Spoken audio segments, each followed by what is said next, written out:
because he was a college basketball star. My friend Duggar, Fox Sports Radio. Come on, get out here. I got to talk about this whole James Harden thing. All right, here we go. Now, you and I disagree on a lot of stuff, but we always kind of respect each other's opinions. I believe in analytics, but I don't turn my head to analytics. They matter. So I'm not one of these Charles Barkley where it's all about analytics and no analytics. I'm kind of 70-30 analytics, but here's what I know. Usage rate. Yes. I thought I was going to have to bring this up. His usage rate is so high. He has the ball constantly. So his numbers are all amazing. Yes. I don't think in June, I've seen Westbrook and Harden. Last year, Doug, James Harden went 0 for 11 on threes. It's not because his vision was bad. His legs were shot. And there's actually a reason why. There's two reasons he doesn't play defense. One is because he doesn't play defense, and he hasn't had a coach. They did play better defense in the playoffs, but a coach who truly held him accountable to defending better. Yeah. But additionally, it takes a bunch of your energy away. Sure. Right? Like, that's the part about LeBron that is amazing, is he's taking a lot more plays off now. Yeah. Before he got hurt defensively. But is that LeBron could have such a high usage rate and defend at a reasonable level at the other end. Kawhi Leonard's probably the best at it in the league. Correct. And that hurts his ability at times to score. That's right. why a lot of times he plays without the basketball. But I think when you get into playoff basketball, he ain't getting 27 free throws. That ain't happening. Okay? And he's going to have to defend a little bit better. All that takes away from the juice you have in your body. And that's going to hurt. So it's like a different sport in the playoffs. But to Joy's point, which is a good one, which is he might go down as statistically the best offensive player. All of these guys, this is no different than the NFL, where we have 12, 13, 4,000-yard passers. There's more plays. Look, college football. Why are they setting so many records? Well, they run more plays. There's 100 plays in a college football game for teams that they never had before. More plays, more passes, and oh yeah, by the way, now we count bowl games and as well as conference championship games. More games. It's going to make stats on steroids. So to get back to Harden, I think it's sustainable for the regular season, but the game is officiated differently, and he has to play differently, and that's why I think it's ultimately doomed to fail. We were talking about this, is that as a former college basketball player, and somebody asked me the other day, they said, was Doug a good player? And I said, when Doug left college basketball, I remember watching you, I said he was the number 7 assist guy in the history of the sport. Doug was a great college basketball player, and at the time, a great program, Oklahoma State. And I remember watching you in college. You were you were really an old school point guard, dish, deal, run the floor. I was Rondo. Yeah, you were. You played defense. You couldn't shoot. It was Rondo. Yeah, couldn't shoot. Acknowledged. I mean, I couldn't make it. I could shoot, but it wouldn't go in. It didn't go in. It wouldn't go in. But it's interesting about this because there is, when you talk about the NFL's always been about the roster.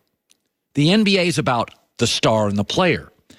It feels like the Steelers have become incredibly beholden to the star, whereas Alabama, 10-year dynasty, New England, 18-year dynasty, are beholden to the system.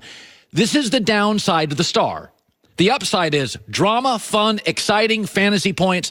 The downside is they're trapped with Antonio Brown. They got trapped with Le'Veon Bell. Yeah. Pittsburgh's kind of taken the NBA model, which is we're going to build around about 5 guys who are absurd.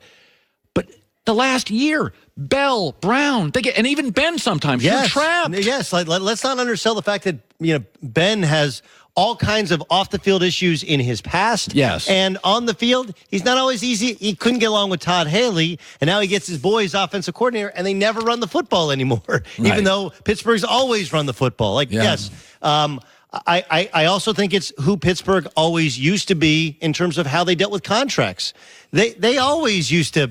They tried to be like New England for years on the defensive side of the football, and Antonio Brown is one of the first guys that they've ever paid at the top level at his position. Right. But this also goes into the Odell Beckham Jr., right? Like, here you have huge name, huge ego, huge talent, wide receivers who both get these big contracts, and both are kind of turds, even though they're both super, super talented. Yeah.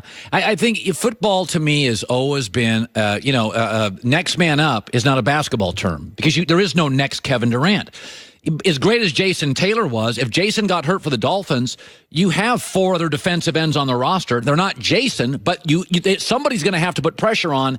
Football players are largely at least semi-replaceable. There is no other Khalil Mack. Right. But the Khalil Mack thing is, I'm glad you brought that up. That was immediately which is all that John Gruden's saying. John Gruden didn't say Khalil Mack stunk. Like, no, they actually traded for 2 first-round picks. Nobody gets traded for 2 first-round picks. Right. He was saying, our team sucks, and we have Khalil Mack. So it really doesn't matter. Why are we going to overpay Khalil Mack and give him this huge contract, which hurts our ability to rebuild a team when even with Khalil Mack, we're terrible. We're not a good football team, right? So not a good defense. No. Right? They weren't a good defense when they went to the playoffs a couple years ago with Khalil Mack. Yeah. So now we're going to pay Khalil Mack? It's impossible to compare basketball and football. There's too many positions you have to fill on a football team. And unless it's the quarterback, I mean, look at the difference that LeBron James makes leaving Cleveland to the Lakers. Like, one player can change the course of the history of your organization. It's not the same way in the I would NFL. make the argument, if I ran an NBA team, I would always side on paying the star. If I ran a football team, with almost no exceptions, I would always side on grind him in contract negotiations or let him go. Aaron Rodgers is one of the few, and Drew Brees. But I was saying this yesterday. There's only 4 players, in my opinion. You could disagree with this. I think there's only 4 quarterbacks in the league. Aaron's no longer one of them because he's 35 now and more brittle and kind of hard to coach.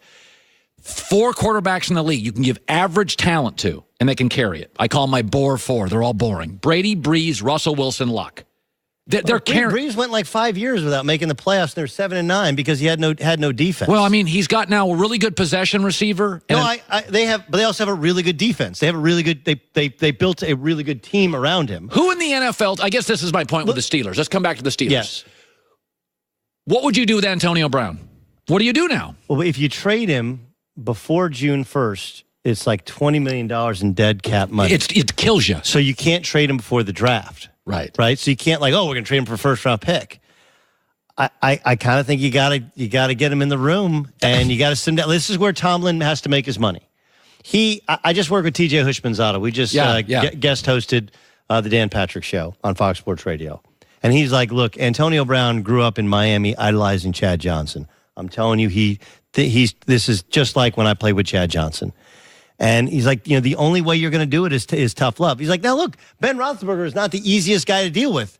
So this is where but we've never thought that Mike Tomlin is an X and O guy, right? He's not. No, he's an emotion. He's a Pete Carroll kind of emote. Okay, so if Mike Tomlin is as good as everybody believes him to be, I think you think a little bit less of him than most people in the NFL do, at getting guys all together and figured out a way to work. He has to make a way, because you can't, even if you were to wait until after June 1st and trade Antonio Brown, whatever you're getting back in return, it takes too long to get him up to speed to what Big Ben wants to do.